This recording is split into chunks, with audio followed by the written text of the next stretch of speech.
जय माता दी मित्रों। Good morning, good evening. जिस भी देश में हो आप सबको जय माता दी। तो ये आज मेरा लाइव है माता रानी के दर्शन के लिए। तो आज माता रानी के सामने हम कुछ कहना चाहते हैं कि ज़िंदगी में हार कभी मत खाओ। परीक्षा बहुत आती है। अगर आप ज़िंदगी से कुछ चीज़ें स्ट्रगल कर रहे हैं, चैलेंजेस आ रहे हैं, ये चीज़ सब आपको सिखाने आते हैं। ज़िंदगी में सब कुछ इतना आसान से नहीं मिलता। कोई अपना कर्म से भुगतते हैं और किसी किसी जीवन में कुछ चीज़ सिखाने आते हैं।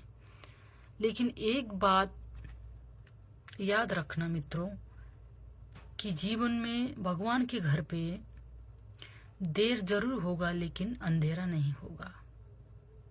मतलब देर होगा, अंधेरा नहीं होगा। क्योंकि कुछ चीज़ें हमें सीखनी भी पड़ती हैं। जीवन में हम गलतियां करते हैं और हम उस गलतियां से जब सीखते नहीं हैं ना, तो वो बार बार वही चीज़ हमारे जीवन में रिपीट होने लगता है। कुछ चीज़ें हमारा कर्म से जुड़े होते हैं। पिछले जन्म में जो भी हमने कर्म किया है, इस जन्म में तो हम जरूर उसको भुगतना ही पड़ता है। और जब आप जिंदगी में जब आप इस चीज़ को स्वीकार करते हो कि जो भी हो रहा है मेरी भलाई के लिए हो रहा है, मेरा कर्म है, मैं जो भुगत रही हूँ या भुगत रहा हूँ, तो जब आप ऐसे स्वीकार करेंगे ना, तो जिंदगी बहुत आसान और बहुत सरल तरीका से आप जी लोगे।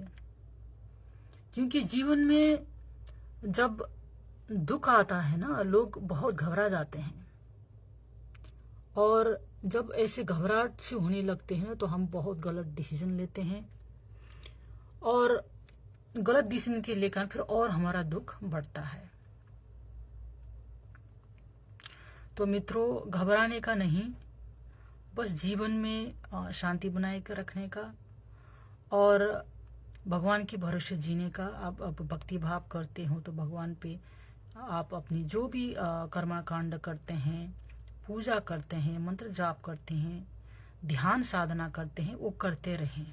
कि छोड़ना नहीं है, बस छोड़ना नहीं है, अपनी आस्था को बनाए रखना है।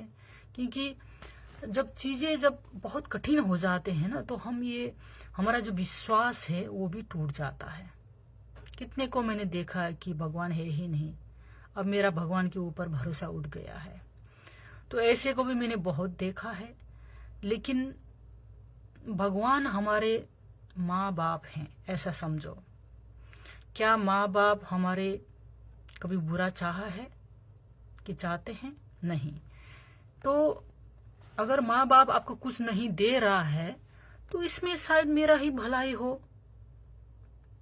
जब 5 साल के बच्चे, 6 साल के बच्चे को चॉकलेट खाने से दांत बिगड़ रहा है और वो बच्चे रो रहा है, माँ मुझे चॉकलेट चाहिए चाहिए। जब माँ और बाप को पता है कि ये चॉकलेट खाने से इसका दांत सड़ जाएगा, जब बच्चा जिद करने लगे तो क्या होगा आप बताओ उसका परिणाम। लेकिन जो चीज़ हमारे लिए ठीक नहीं है वो चीज़ भगवान देते ही नहीं है, देते ही नहीं है। अगर आप जिद करते भी उस गलत रास्ते पे चलते हो, फिर उसका परिणाम स्वयं को भुगतना पड़ता है। याद रखना मित्रों।